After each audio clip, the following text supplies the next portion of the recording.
It all starts with the story of Hallel, the light bearer. It's one of the most important and misunderstood stories in the Bible, and it contains the answers to some of life's most difficult questions.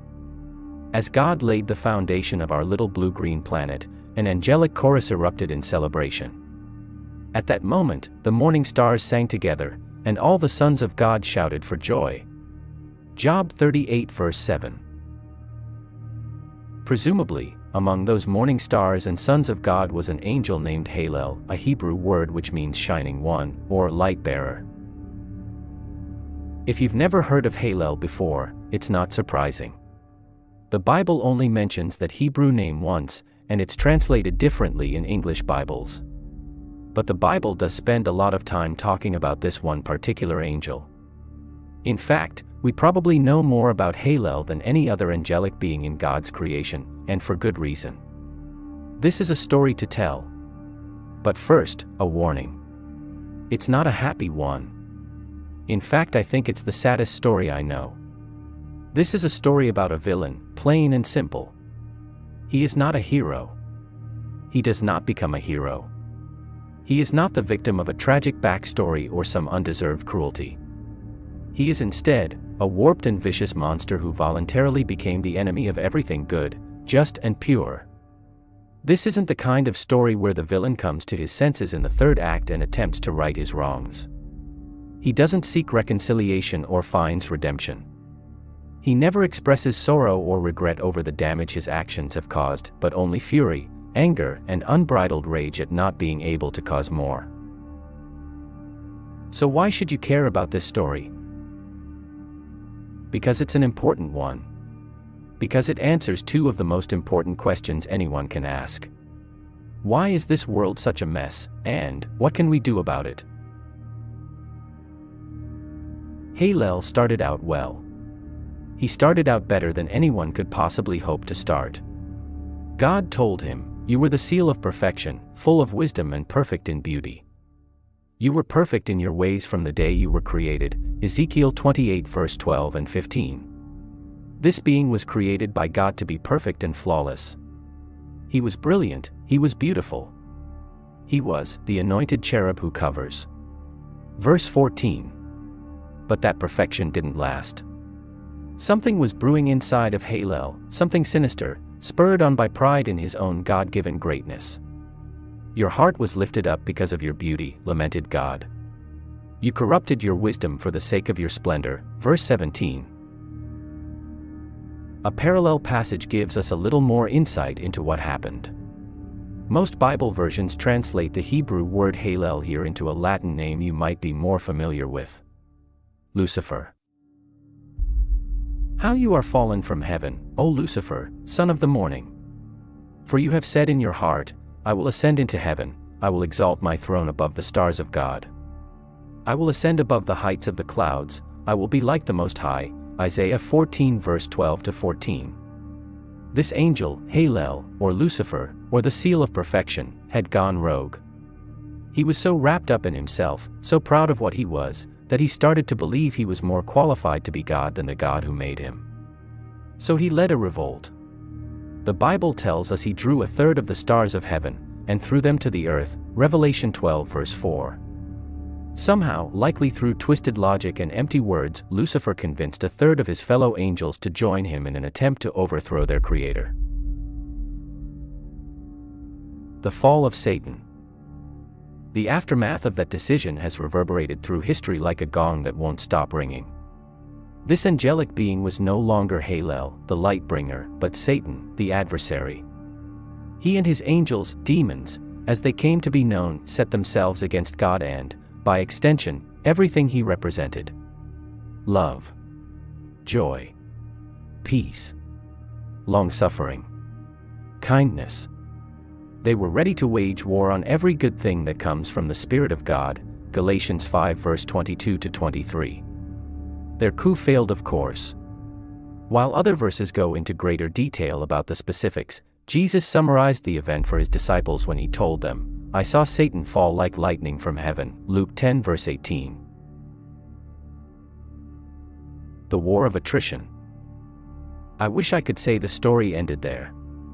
I wish I could say that after his fall Satan accepted his defeat and gave up. But he didn't. Satan makes an appearance in the first few pages of the Bible. In the guise of a serpent, he convinced Eve that God was holding out on her. The tree that God had placed off limits, under pain of death. There was nothing wrong with that tree, Satan told Eve. If she would just reach out and eat that forbidden fruit, your eyes will be opened, and you will be like God, knowing good and evil, Genesis 3 verse 5. Eve bought the lie and Adam followed her lead. Through their disobedience, they sinned and cut themselves off from God, earning an eternal death penalty, Romans 6 verse 23. The first two human beings lost their place in paradise because Satan the adversary convinced them that God didn't know what was best for them. And for 6,000 years of human history, Satan has been doing the exact same thing, convincing people that God doesn't have the answers, convincing people that God's way of life is actively getting in the way of their happiness. The attack plan.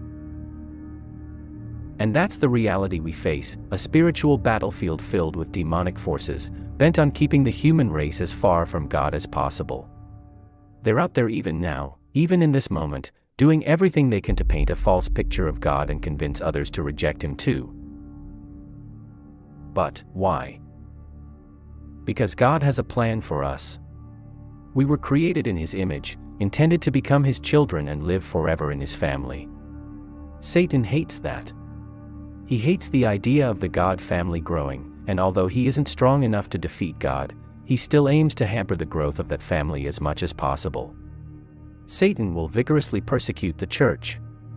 In the meantime, we must be alert. Be sober-minded, be watchful, warns Peter. Your adversary the devil prowls around like a roaring lion, seeking someone to devour, 1 Peter 5, verse 8. The most powerful weapon in Satan's arsenal is sin. That is disobedience and rebellion toward God, 1 John 3 verse 4. Although God is all-powerful, sin places a wall between us and our Creator, Isaiah 59 verse 1-2. In other words, even though Satan can't cut us off from God, he can convince us to cut ourselves off from God, to erect a wall of sin in our own lives and leave it there. Imitating goodness. How does he do that? The same way he convinced Eve to eat the forbidden fruit. The same way he convinced a third of the angels to rebel against God. Clever lies. Subtle manipulations of the truth.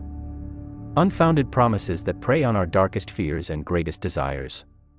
Paul warns us to be on guard against the schemes of the devil, Ephesians 6 verse 11, explaining that we should take precautions to not be outwitted by Satan, for we are not ignorant of his designs, 2 Corinthians 2 verse 11.